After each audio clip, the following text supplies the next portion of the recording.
Our first reading this morning is from Matthew chapter 2, verses 1 to 12. After Jesus was born in Bethlehem in Judea during the time of King Herod, Magi from the east came to Jerusalem and asked, "Where is the one who has been born King of the Jews? We saw his star when it rose and have come to worship him." When King Herod heard this, he was disturbed, and all of Jerusalem with him. When he had called together all the people's chief priests and teachers of the law, he asked them where the Messiah was to be born. "In Bethlehem in Judea," they replied, "for this is what the prophet has written. But you, Bethlehem, in the land of Judah, are by no means least among the rulers of Judah, for out of you will come a ruler who will shepherd my people Israel." Then Herod called the Magi secretly and found out from them the exact time the star had appeared.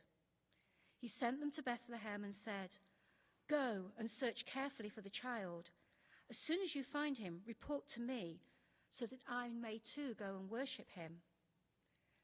After they had heard the king, they went on their way, and the star they had seen when it rose went ahead of them until it stopped over the place where the child was. When they saw the star, they were overjoyed. On coming to the house, they saw the child with his mother Mary, and they bowed down and worshipped him. Then they opened their treasures and presented him with gifts of gold, frankincense, and myrrh. And having been warned in a dream not to go back to Herod, they returned to their country by another route. Our second reading is from Acts chapter 9, verses 1 to 9.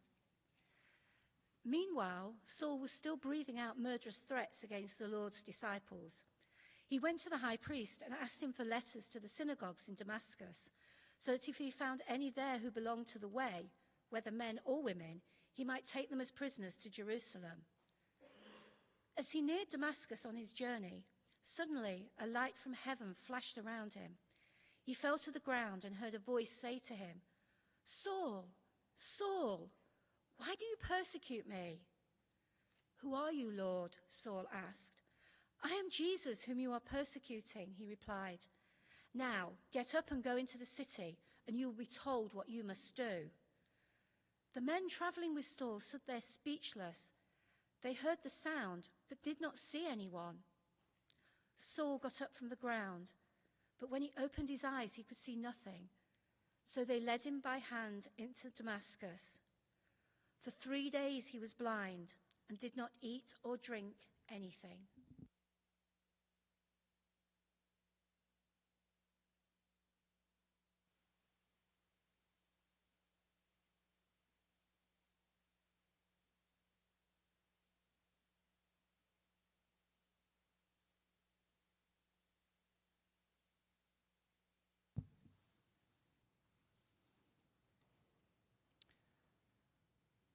I've been working on this morning's sermon for the past 25 years. I haven't always been aware of that. It's been a long journey that's become more and more apparent to me in the last 3 or 4 years.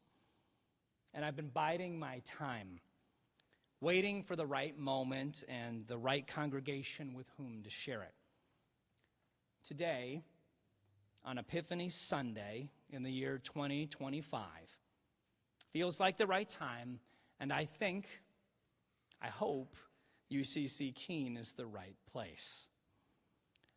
As a pulpit supply pastor, I preach in many different churches, but you of all congregations have experienced some of my quirks, and much to my delight, you keep inviting me back. And this just might be a little bit of a quirky sermon. I think you've come to expect the unexpected when I stand behind the pulpit, so a little change in form should not faze you. I've written this sermon as an apology letter. You see, I've had an epiphany, a realization. I need to say I'm sorry to a few people I've known over the years, in different places, in different churches, in secular settings, just folks generally in my life. To my knowledge, none of them are here today. Not in this sanctuary, probably not watching online or listening to the radio broadcast. So I'm going to ask you who are here to take their place. I will offer you my apology, and by you, I mean a very specific demographic in this sanctuary. I've written this message to everyone who falls between the ages of 65 and 85. Some of you may fit that description, and some of you do not. Even so, I hope this letter is relevant to everyone. Enough setting the stage. Let's open the envelope.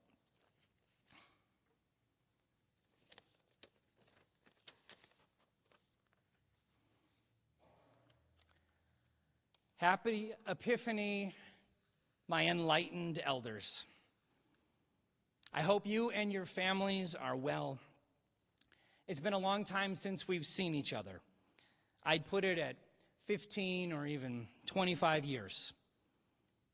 I was younger then, somewhere between 25 and 35 years old, not a single white hair in my beard. If you're anything like me, then you're doing the math. 2025 is a big year for me. I was born in 1975. That's right. The big 5-0 is upon me. That's about your age when we knew each other. You were in your early to late 50s, and that really made an impression on me.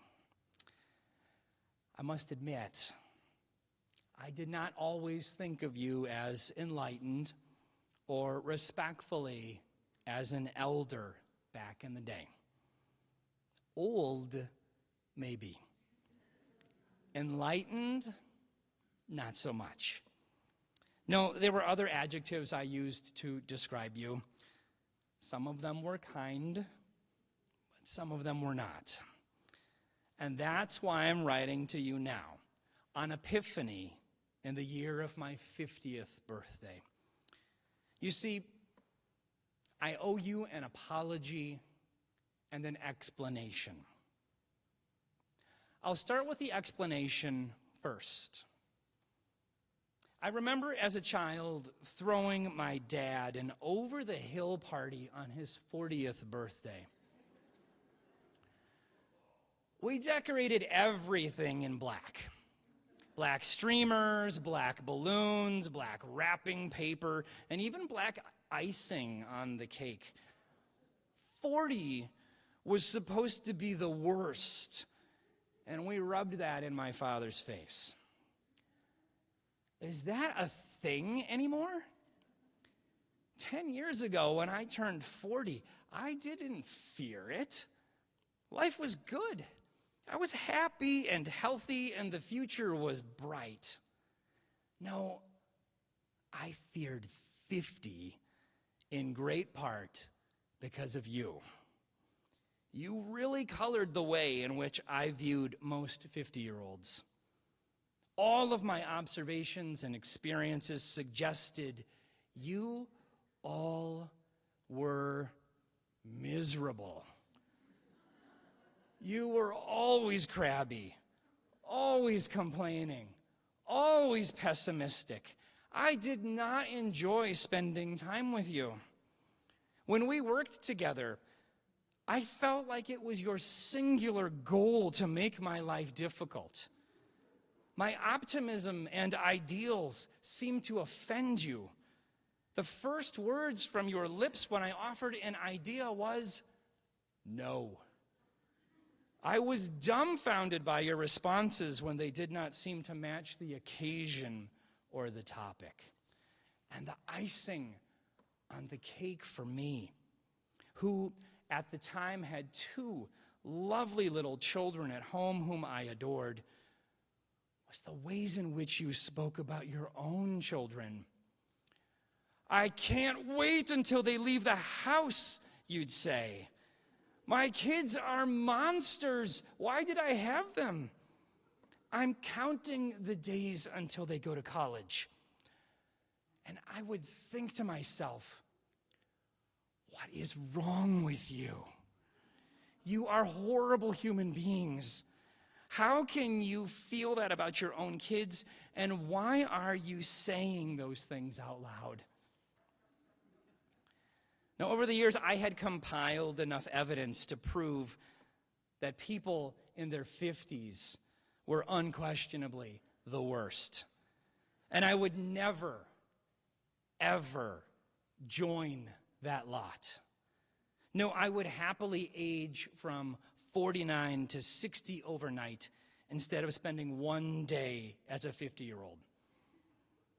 Now, had I expressed this to you at the time, you might have shared a quote with me. Eric, you can't always get what you want. Well, you and Mr. Jagger would be right. In April, I'll be a card-carrying member of the decade I've been dreading. And this is why I am thinking of you on Epiphany Sunday. For I have experienced an epiphany. Not the kind that Saul had on the road to Damascus. You remember him. Saul was the religious zealot who persecuted those who followed Jesus not long after Jesus was killed. But Saul changed his mind and his ways. He experienced an epiphany, a conversion on that road when he was blinded by a vision of the living Christ.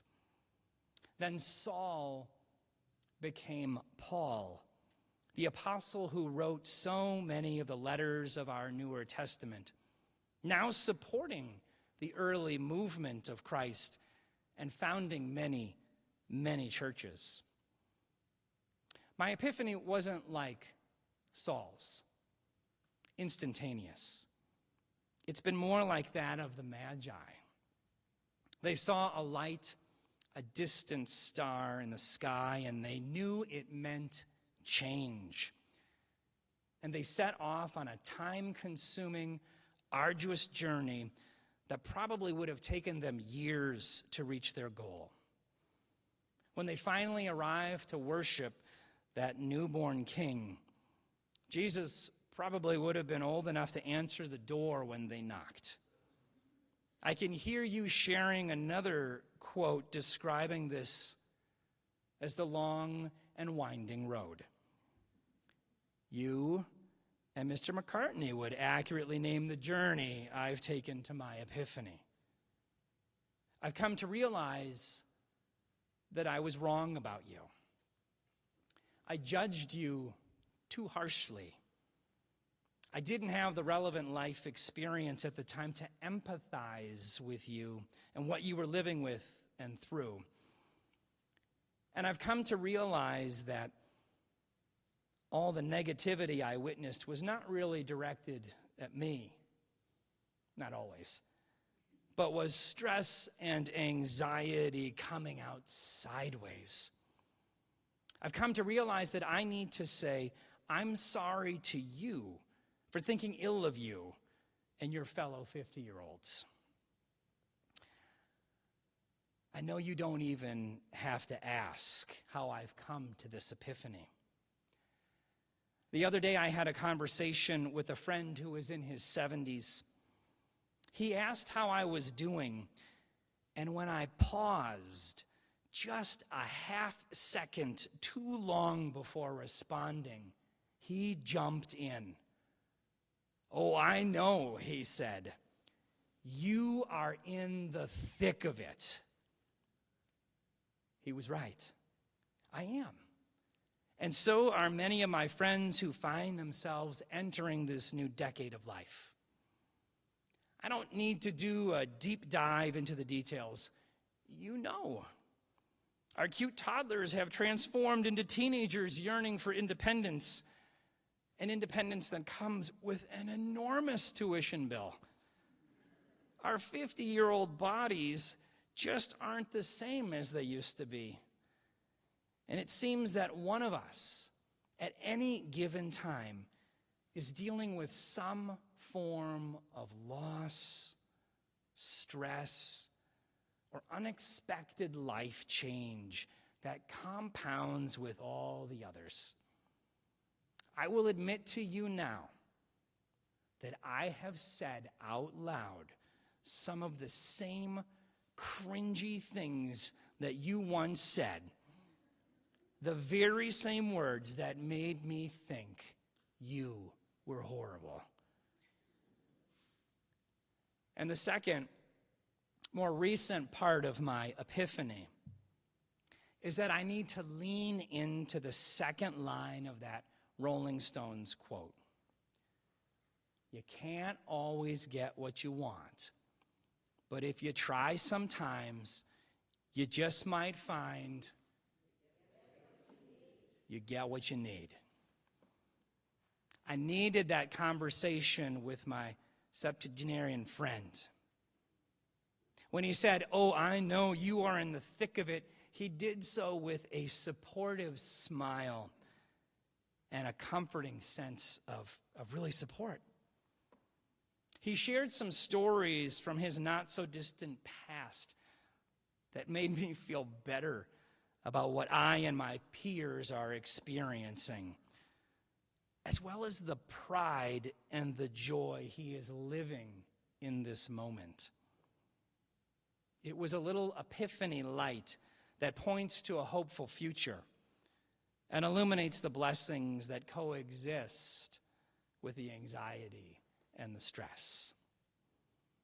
And I am hopeful that when you and I reconnect in person, you, among a group of people I once judged harshly, may be able to look at me and say, "Oh, I know.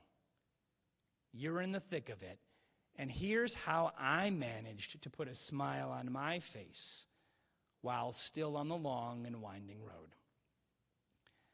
Yes, happy Epiphany, my old friend. I hope we meet again soon. Humbly yours, Eric Marean, who, God willing, will soon be living into the not-so-dreadful 50s and beyond. Amen.